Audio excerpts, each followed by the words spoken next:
Ассаламу алейкум. Сегодня 18 марта 2024 года. С вами снова я, Аслан Арцуев, на канале YouTube Reality и на канале Аслан Арцуев в TikTok. Друзья, сейчас настоящее время, настоящий момент 16 часов 8 минут по Берлину, соответственно 17 часов 8 минут по городу Джохару.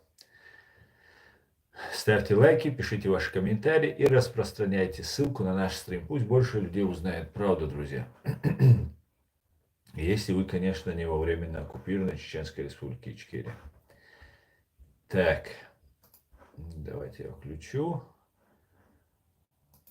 нынешний наш стрим для того, чтобы мы могли как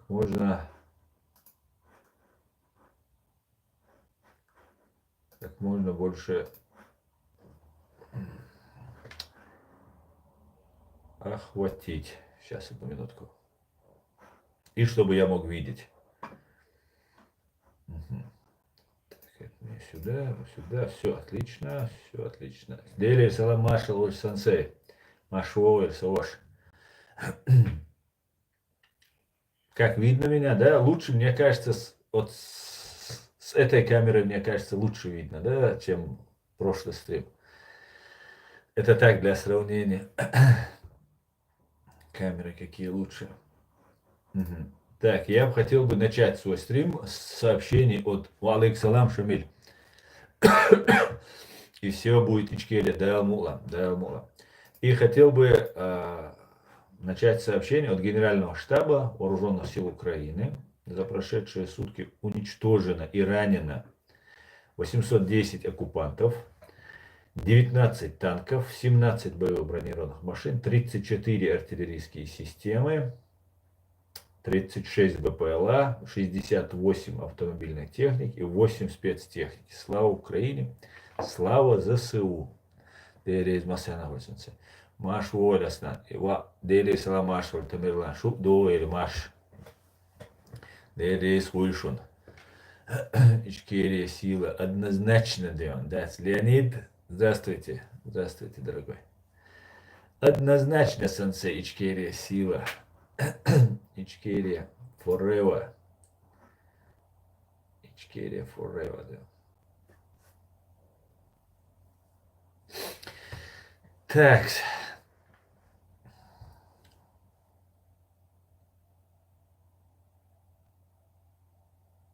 Ваша ассаламу алейкум. Ва алейкум салам. Цагой. Щи и что-то там. Не вижу там. Сердечко заслоняет, этот, который лайк ставит. Шибуго. Шибуго был. Куда? Ва алейкум салам. Шибуго был. Шибуго.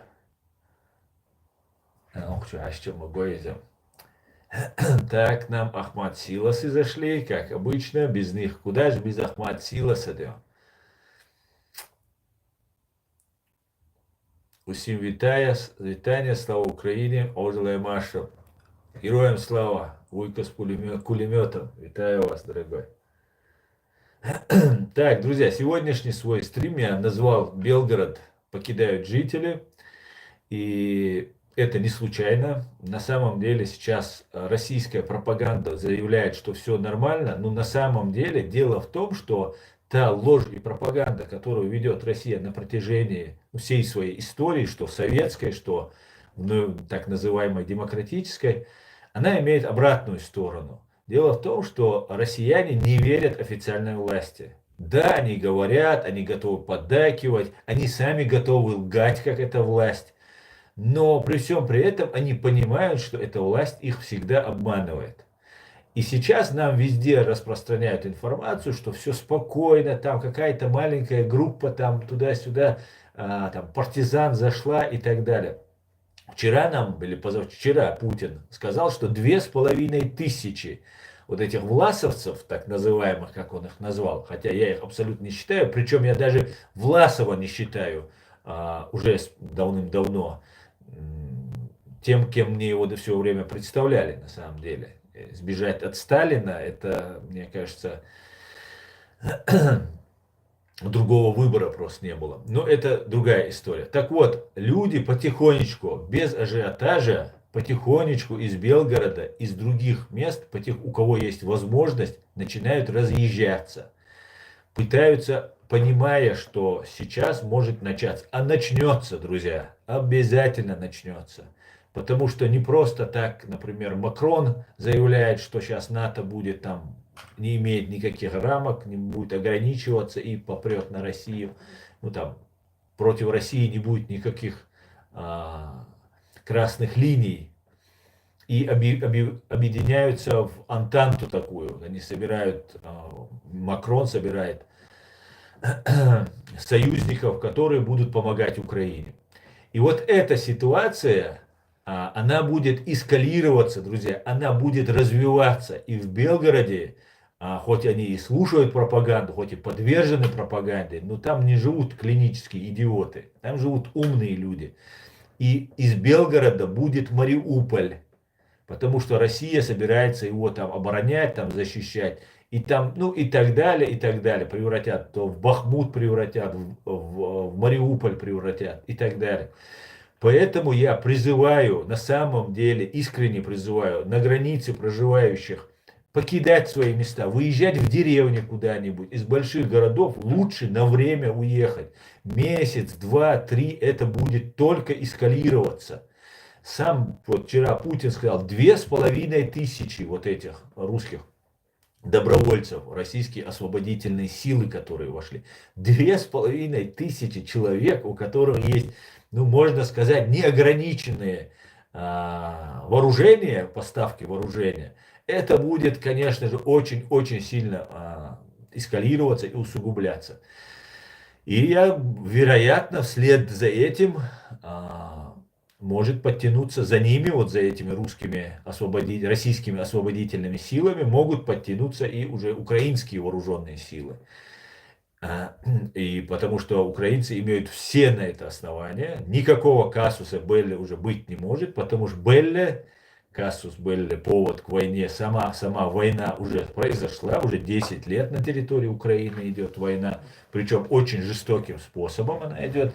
И то, что недавно Путин попробовал уничтожить Зеленского, это говорит о том, что Путин дал добро уничтожить самого себя. Фактически, он все это время не притрагивался к Зеленскому, по Зеленскому не долбили. Хотя была информация, что закидывались в Киев в самом начале, вот этот, как он называется, правительственный, по-моему, квартал называется в Украине, когда там кадырята, там разные обученные и там русские, они вместе хотели там провести какую-то операцию по уничтожению или захвату Зеленского. Но это у них не получилось. Вот с тех пор никаких попыток вроде бы я не слышал, не было. И тут вот сейчас произошла попытка уничтожения Зеленского, его кортежа. И это, конечно же, поднимает на новый уровень. И Путин сам себя уже на лбу нарисовал крестик зеленкой. Если будет уничтожение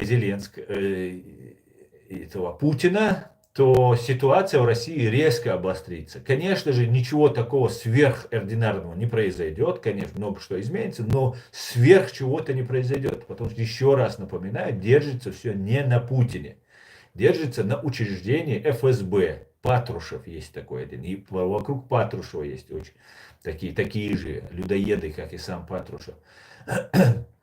Поэтому всем, кто проживает на границе с Украиной, кстати говоря, вчера вы слышали, когда Путин говорил, он сказал, что мы будем создавать санитарные зоны.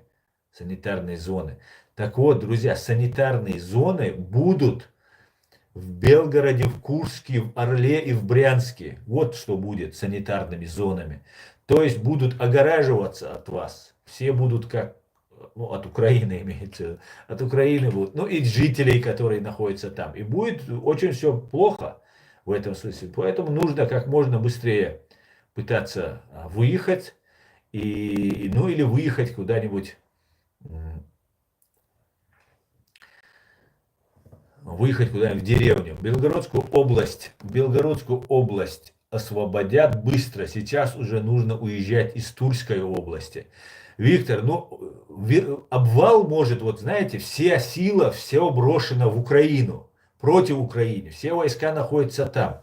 И если будет происходить такой обвал, этот обвал, он может таким, как в порядке домино все это может быть, по принципу домино все это может просто обрушиться. Причем зашли-то русские, российские освободительные силы, они не чужие для тех. Именно поэтому их Путин хочет представить власовцами. А почему они власовцы? Что они сделали, чтобы быть власовцами? Они борются за права своих людей. Понимаете? Они борются за то, чтобы на России не было санкций, чтобы Россия стала демократической страной, чтобы были, они прямо декларируют об этом, они об этом прямо заявляют. Это русские националисты, это не власовцы, которые оказались в тяжелом положении и перешли на сторону Гитлера, чтобы Власов спасал свою армию, и для того, чтобы спасти своих людей, он перешел. А эти не были в таком положении. Да, там есть пленные, бывшие вчерашние пленные, но их костяк, их голова, они не были теми, что они были окружены и так далее. Поэтому они не власовцы. В смысле, их не поставили в условия, что они погибнут или выживут, и поэтому они перешли на сторону Украины. Нет, они изначально осознанно понимают, что зло, что творит Путин, учреждение ФСБ, про ФСБ почему-то вот эти русские освободительные силы не говорят. Но сам факт остается фактом, что эти люди пытаются спасти русских и Россию от тех же санкций, от того же ужасов, который загнал террорист, массовый убийца, людоед Путин, Патрушев и вот это учреждение ФСБ. Как-то так. И, Виктор, вы можете быть правы, что это может быть в таком в обвальном порядке все это произойдет, таком, по принципу домино. Ну, посмотрим, посмотрим. Будем наблюдать. Давайте поговорим об этом и о чем-нибудь еще другом. Ассаламу алейкум. Прошу как-нибудь рассмотрим мою просьбу. Будь благодарен. Алейкум салам, Горец. О какой просьбе ты говоришь? Алейкум салам. Пожалуйста, напомни мне.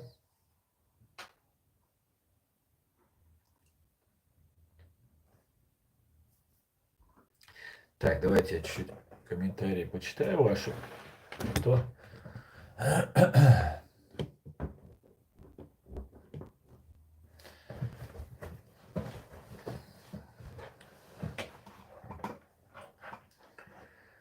Слава Ичкери, Баха. Героям слава.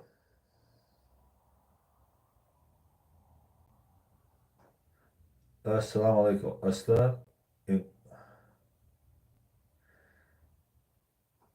Так.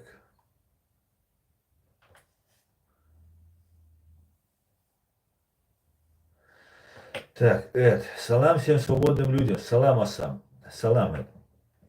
Я не понимаю, украинцам помогают всем, чем можно. Ичкерии вообще не помогали. И чеченцы так дали, что ФРФ вынуждена была переговариваться. Скажи, что ты думаешь. Салам, Эд. Еще раз.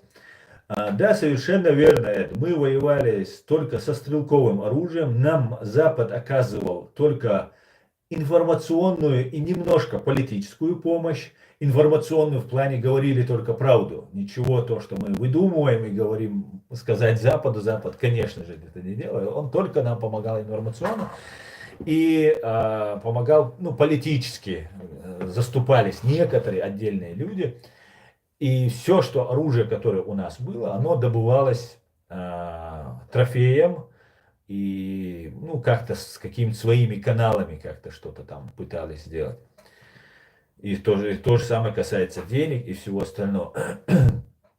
Что же касается то, что сейчас происходит в Украине, и то, что сейчас происходит на территории приграничной с Украиной, российской территории, ну, я скажу, что если бы у нас были бы такие силы, Эд, мы, все чеченцы встали бы под ружье, все до единого. Много украинцев выехало, много украинцев находится тут в Европе, мужчин находится, здоровых мужчин находится. Они даже на митинги не ходят, они даже не поддерживают. Даже я знаю, просто у меня есть общение в местах проживания украинцев, украинцы есть, которые поддерживают Путина, поддерживают, прямо не говорят, конечно, но как-то не хотят этого. Мне кажется, знаете, то, что из Украины не вычищена пятая колонна, что вот эти, они, ну, они все фактически остались на местах. Да, самые одиозные, самые такие засвеченные, их вычистили, и то так относительно все это происходит. Например, Медведчука. Зачем нужно было отдавать Медведчука, обменивать его? Его нужно было в назидание другим пока держать. Так, мне кажется, ну, те, которые сейчас перешли, а, знаешь, это, если прямо сказать, как есть сказать, украинцы не чувствуют, что они находятся в смертельной опасности. Они воюют, сражаются и понимают, что если они будут больше сочковать, то Запад будет больше помогать. Вот такой, мне кажется, если честно прямо сказать, те первые патриоты, которые сражались, они гибли, в основном сейчас за эти 2 года, в основном самые пассионарные, они же погибли, много же украинцев погибло. А вот и потихонечку начинают подсачковывать так. И та же коррупция с этим же связана, и с агентурой, и с этим. Вот мне как-то так кажется. Я могу сказать, что ЗСУ делает очень много, но при всем при этом могу сказать, что политики и некоторые там, ведут себя как-то, знаешь, что никуда не денутся, помогут. Никуда не денутся, помогут. Вот так считается. А если просто оставить украинцев, вот это к этому может прийти. Некоторым украинцам кажется, что этого не будет, но я как чеченец вам могу сказать, что это будет. Если вот так дразнить Запад, Америку, я вас уверяю, они могут. Могут сказать бай-бай. Поэтому это было бы, ну я бы не хотел бы, конечно, такого развития событий. Наоборот, я бы хотел бы, чтобы больше помогали Украине. Или хотя бы давали оружие, которое не ограничивает, что вот можно бить столько-то, а вот столько-то бить нельзя. Или не бейте там по мосту, не бейте по России и так далее. Вот эти вещи убрать и позволить нужно. Как-то так, если попробовать объяснить свою позицию.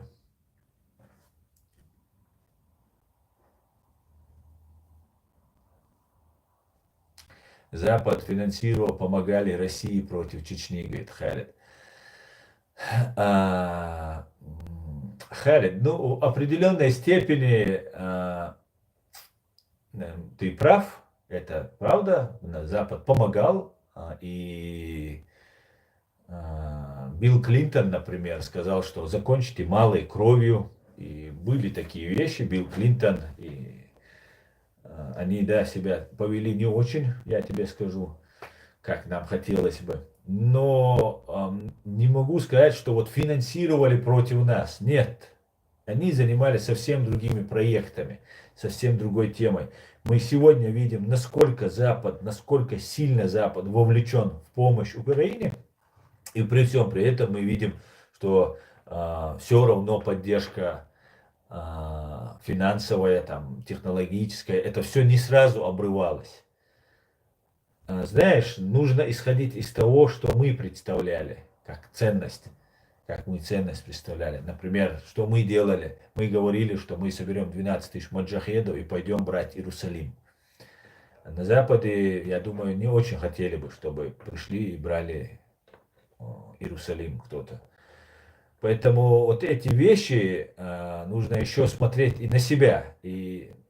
А Европа, если брать отдельную часть этой Европы, Европа в этом плане, ну, она откровенно торговала. Принципиальными были, на мой взгляд, при всем при том, что имели свои интересы, но позицию принципиальную, нетрусливую, скажем так, занимали по отношению к фашистской России, это были Великобритания и Соединенные Штаты Америки. А Европа нас фактически, ну, опять же, с отмашки того же Клинтона это тоже было. Ну, много чего было. И российская агентура тут работала. Это очень сложный вопрос. Он неоднозначный, этот вопрос. И сейчас мы нуждаемся в помощи Соединенных Штатов Америки, мы нуждаемся в помощи Запада.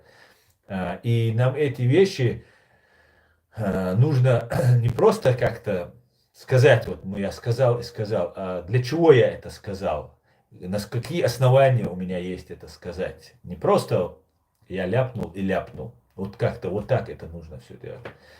Там посмотрим, да.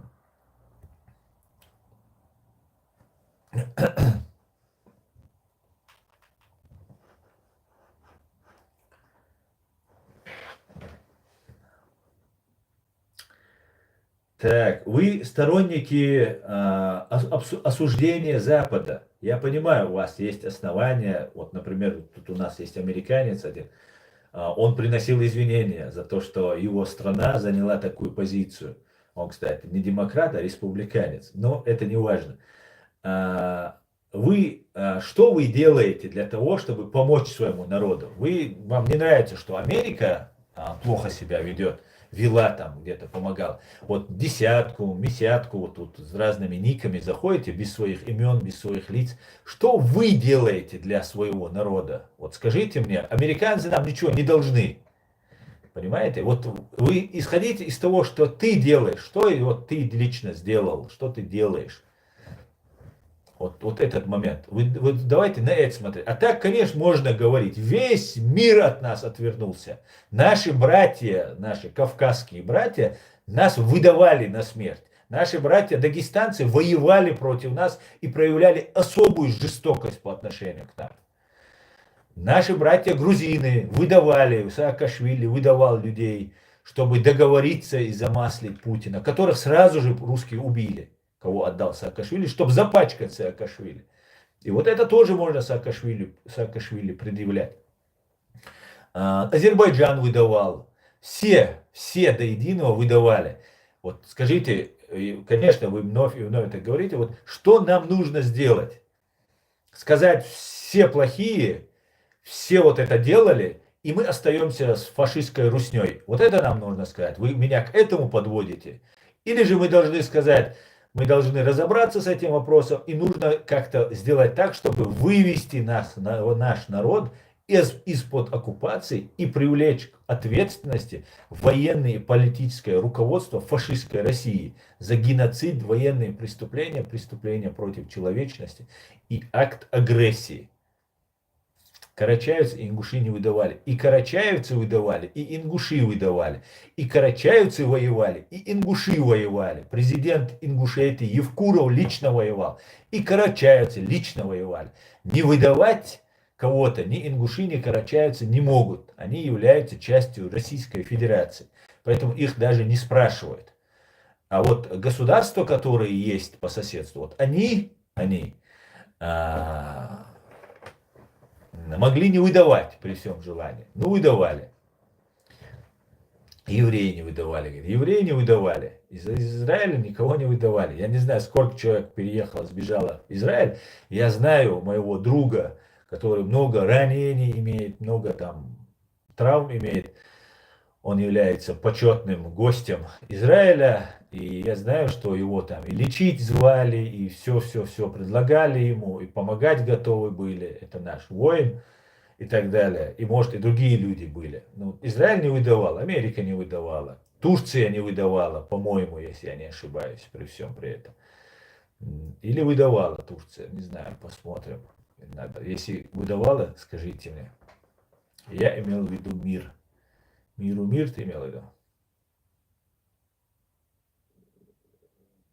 Ваха, вот мот хак боштеги, хука мелду адештег, хо мот хок шуха, уй цундел бо асвиг, хак бо, я хуч осак хич бо асвиг, я со лагар хич бо асвиг, сэмнэни элчхэна, иста усал, та нахбоч не камел хунду аишт, публично чувал свиг, что хокш нэран лил шуха ишт, хай кадира вина хичана, цундел ола асвиг, хунду ай элэр. Понятно, какие-то царя ага. Не говорю так. Ну, хай да хакант ахуди дощу. Хай ба ой кайс. Халичный уклук и сам да. Я же не могу тебе запретить. Так, ну, к нам снова пожаловали все эти тролли. Давайте дальше.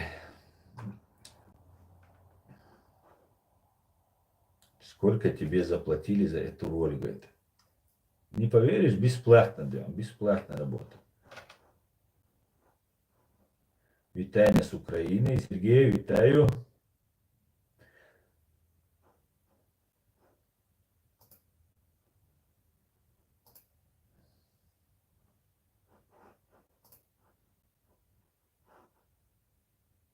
What شو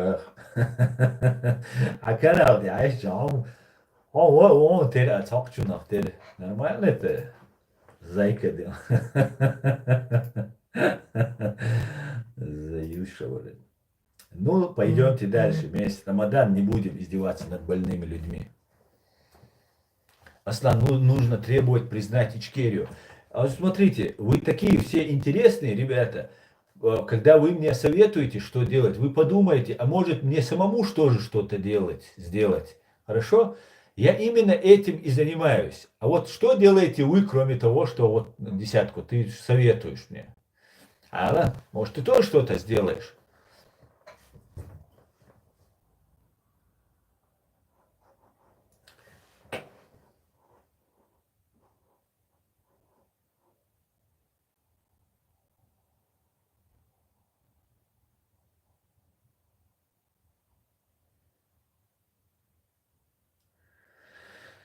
Так. Но я тоже на это очень надеюсь. Много балкарцев, карачаевцев, ингушей отдали жизнь за Ичкерию. Шамиль, много погибло во время Второй русско-чеченской войны и балкарцев, и карачаевцев, и ингушей, которые боролись не только за Ичкерию, они боролись за свою свободу. И это правда, да. Честь и хвала им.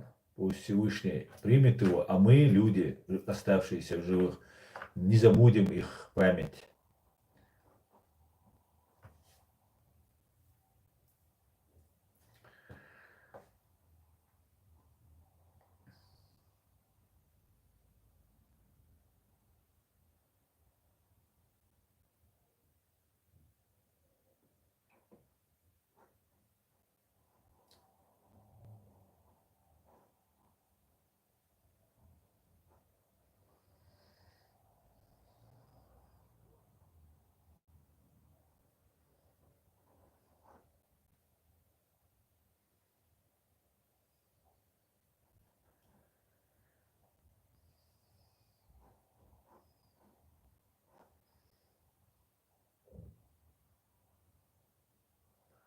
Если вы когда знаете, что много ингушей воевал, почему вы говорите, что выдавали? Я говорю о власти, которая выдавала людей, которые находились в плену. Выдавать, не выдавать балкарцы и ингуши не могли. Это часть Российской Федерации. Куда выдавать? В Российскую Федерацию выдавать. Они сами там же насудили, наказывали, казнили, расстреливали. Все это было. Я имел в виду, выдавали совсем иностранное государство имелось. Ультра-игрок, говорит, Америка была зачинщиком событий в Чечне. Ну, конечно же, во всем виновата Америка. Во всем, абсолютно. То, что вы сейчас на Украину напали, тоже Америка виновата. Конечно, а как по-другому? По-другому быть не может. Потому что, ну, Америка же во всем виновата. Только есть один нюанс. Как тебя там? Ультра-патриот, скорее всего. Ультра-нацист. Я думаю, ты ультранацист, да? Потому что ты повторяешь российскую пропаганду, КГБшную пропаганду. Дело в том, что Америки нету еще 300 лет. 300 лет еще американцев, государству Соединенным Штатам Америки. Русско-чеченское противостояние идет 4 века. И вы так нагло утверждаете, что Америка во всем виновата. Это наша многовековая мечта. А в 1944 году, когда вы нас выселяли, что было? А в 20-е, 30-е годы, когда вы нас уничтожали, тоже американцы были. Или же, может быть, когда была большая русско-чеченская, кавказская война, когда вы там нас 50 лет пытались уничтожить, вот даже больше.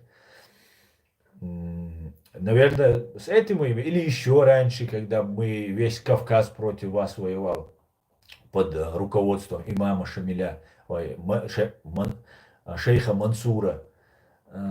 Вы, наверное, тоже американцы были. Только один такой небольшой нюанс. Тогда даже Соединенных Штатов не было. Понимаете, как государство, как образование. Вы так нагло лжете, или вы тупые, или вы просто беспардонные лжецы, как ваш Путин.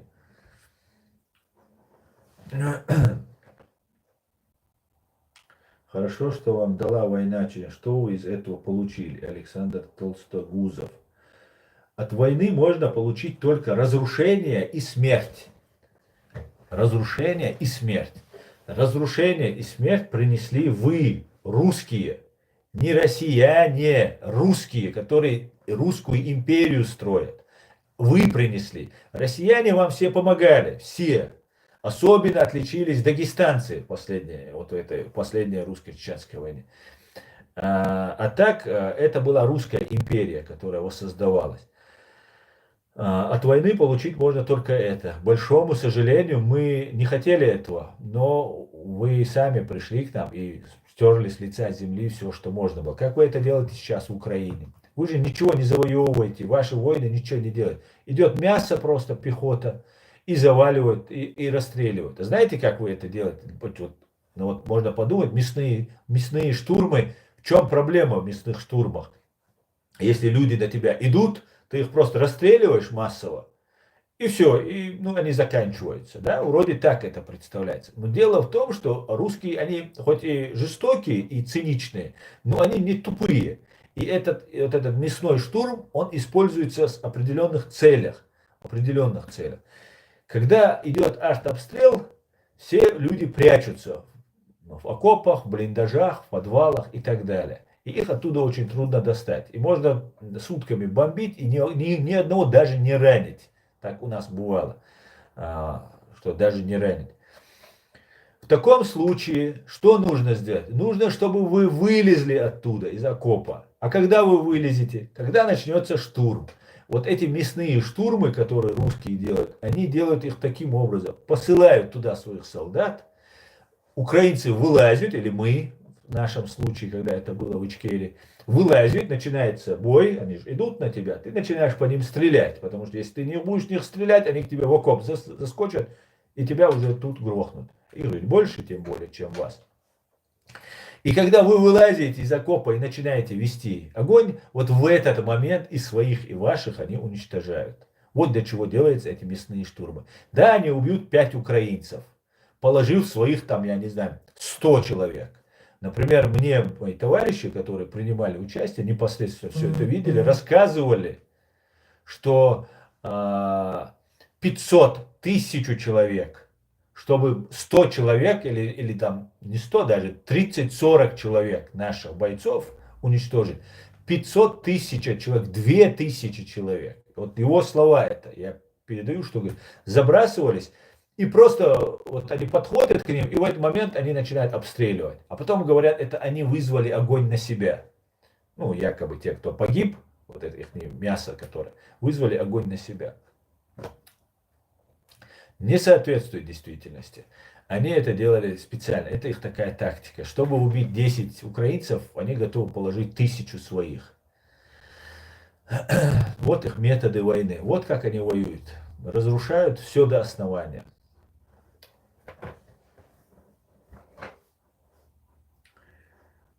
Так.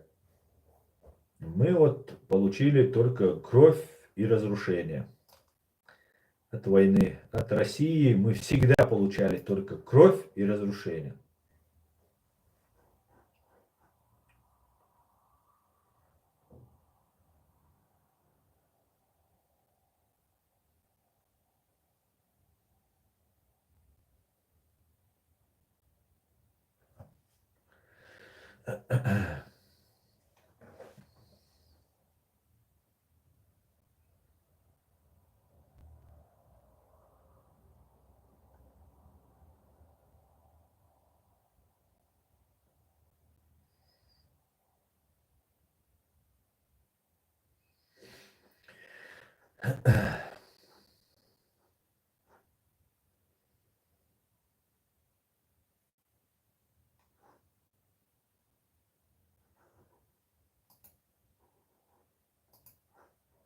Вайн Кинг.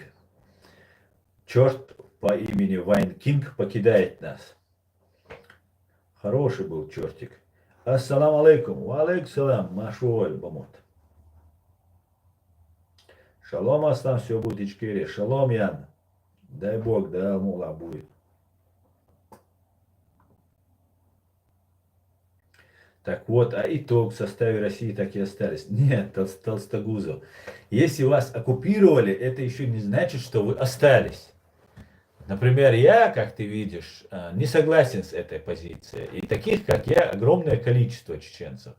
И если вы убиваете людей за мнение, за то, что вы не хотят жить в вашем дерьме, в котором вы проживаете, это не значит, что вы добились чего-то. Нет, мы продолжаем 400-летнюю борьбу, которую не американцы, как вы понимаете, начали, и не они нас подталкивают к этому. И еще 400 лет мы будем этим заниматься, понимаете? Вы не понимаете наше стремление к свободе. Вам вообще непонятно, что такое свобода, что такое... Вы пребываете в рабстве и довольны этим. Это очень такие вещи интересные, да. Непростые, но интересные, да.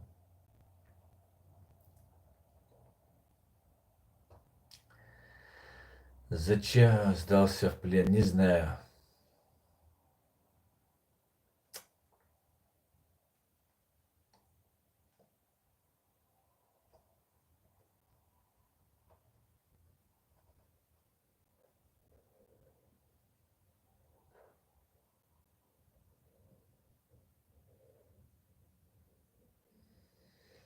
Нет Кремля, нет проблем во всем мире. Совершенно верно, только не совсем Кремль.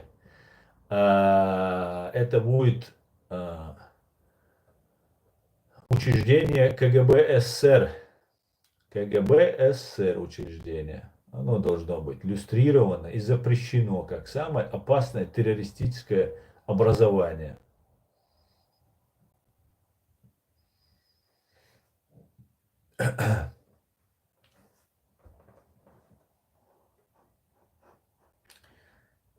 Закаяться завоюют всю Россию.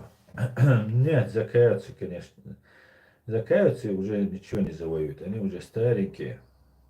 А те молодые ребята, которые там прибывают вокруг Закаева, он там их там собирает, там, фотографируется с ними и так далее. Вот они могут что-то завоевать, а эти нет. И вот я сделал недавно видео в последнем своем стриме, как раз говорил о том, что чеченцы, которые вместе с российскими освободительными силами вошли на территорию России, их представили как россиян. И некоторые на меня обиделись, мне писали комментарии там и так далее. Так вот, я вас предупреждаю, а не то, что вас я упрекаю в чем-то. Наоборот, я тех, кто с оружием в руках защищает, всегда поддерживаю, всегда отдаю им честь и дань уважения. А вы даете себя использовать. Нас всех вы даете использовать этим. Ahmet Zakayev nuhivana глаз. Муру Ahmet Zakayev минуца уж душу. Доктана дейцна кидек шадек ушмаду. Туда я хочу вас предупредить, я хочу вас огородить от этого. Всем миром, вот вы послушались Ахмеда Закаева, и вы всем миром представлены как российская освободительная армия. Вас Кирилл Буданов, Подоляк и разные вот эти пророссийские настроенные, античеченские настроенные деятели Украины, они вас представили именно как российскими освободительными силами. И я вас хочу наоборот предупредить, чтобы вы так себя не представляли, потому что завтра, сегодня вы сражаетесь, вы погибаете, вы мерзнете, голодаете, там, ранения получаете. А эти вас используют. Вот что я хочу сказать и предупредить, и поддерживаю всех, кто воюет с оружием в руках. Я считаю этих людей искренними, честными людьми, которые готовы пожертвовать своей жизнью ради того, чтобы защитить свою страну, бороться против фашистской России, защитить Украину. Я считаю, что это герои на самом деле. Но при всем при этом я хочу их предупредить. Может, я это делаю не так вежливо, как хотелось бы. Но моя задача нету понравиться всем. Но моя задача есть вас спасти, вас выгородить, чтобы с вами ничего не случилось. Некоторые не понимают. Иди возьми сам автомат, иди воюй. Говорит. Но я же не взял автомат. У меня другая работа. Я брал в свое время и автомат брал оружие. И если надо, и сейчас возьму этот автомат. Но сейчас я считаю, что здесь я принесу больше пользу, в том числе и для вас, если я вас предупрежу. Шуреск, шцене, чудовой чду, шуреск, шандагой чду. Понимаете, ваши лица засветились там. И потом вас будут представлять как... Если я промолчу, другой промолчит, третий промолчит, вы будете так выглядеть, как будто вы российские освободительные силы. Я же знаю, что это не так. Я знаю, что вами движет совсем другие мотивации, что вы не россияне. Но вас таким представляют. И это делает Закаев, которому вы поверили. Аздючтек, что хэшдат, что он врагу, что или непонятный ушдючу. Как-то так делаем. Друзья, я сейчас выключу стрим на обоих. И потом буквально через 2 минуты сразу и в ТикТок, и в YouTube. И сразу же включусь. Буквально 2 минуты, хорошо? Мне нужно кое-что сделать.